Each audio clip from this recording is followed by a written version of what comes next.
All right, I want to answer the question of where did Cain's wife come from? It's a good question, and I think something that new Christians often ask. I imagine they all ask. That's one of the questions I had when I first became a believer. Now I saw this video. It's a ridiculous video. Uh, was Lilith in the Bible? And if you notice the caption there or whatever, it says Lilith, the first wife of Adam.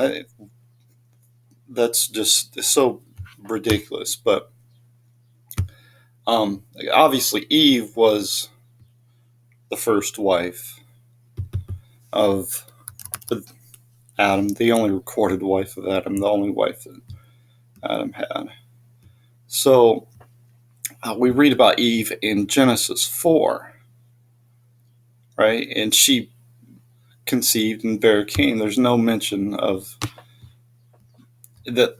It's just beyond ridiculous because Eve came from the rib of Adam.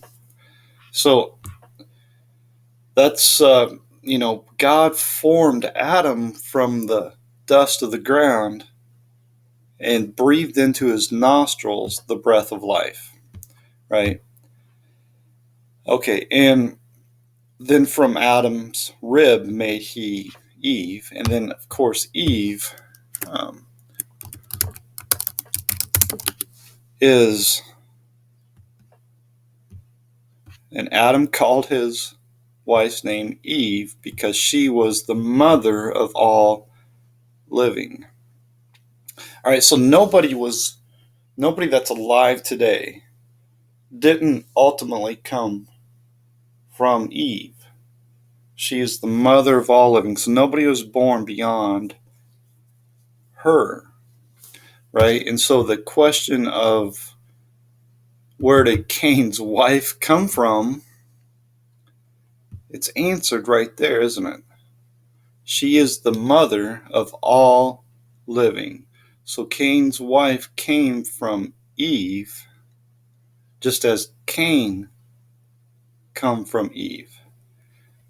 And so then there's the obvious question, well, what about incest? Well,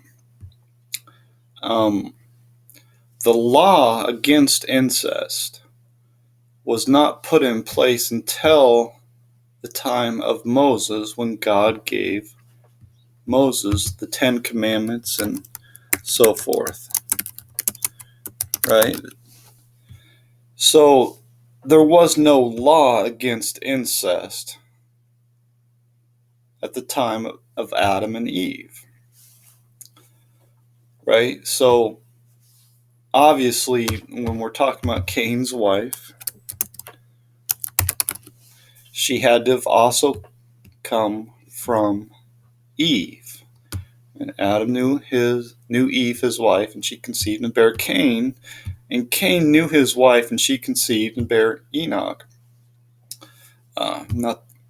Not the other. It's the other Enoch, if you will. And he built a city and called the name of the city after the name of his son Enoch. Okay, so obviously Cain's wife was his sister. There's no way around it. No possible way around it. So when the Bible mentions Adam and Eve's children, we're not getting a full list of all the children they had. I imagine they had hundreds of children. Yeah, Adam lived to be 930 years. Imagine if they had a child every year for 900 years, even 800 years, 500 years.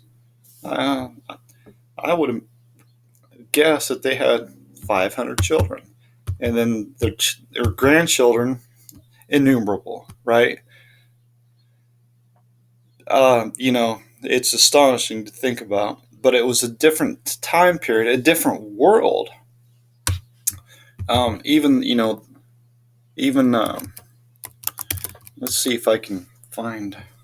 Oh, I know the verse here. Hold on a second. and spared not the old world, but saved Noah, right? The old world. Here in 2 Peter 2, it's called the old world. That world was much different than the world we live in now, just like the world that's going to come is going to be much different than the world we live in now. All right, so, um, those guys living, 900 plus years, what have you, they were commanded to be fruitful and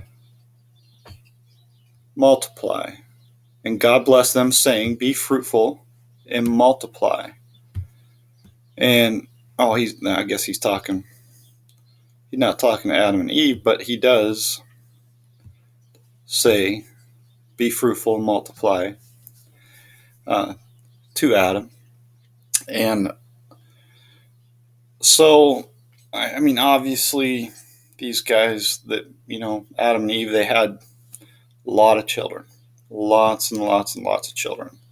So, given the commandment um, to fill up the earth, right? They would have had lots of children, and of course, Cain, was with his sister, and there was no laws to against that.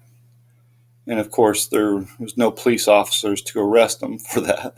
So the law didn't come until the time of Moses, so there was no law against it, and they were doing right by God to be fruitful and multiply, and replenish the earth and subdue it, and all that, right? So very simple. It's not complicated, man. If you want to believe that UFO aliens came down and mated with Cain or what have you, it's nonsense. It's ridiculous. You can believe whatever you want, but it's stupid, right?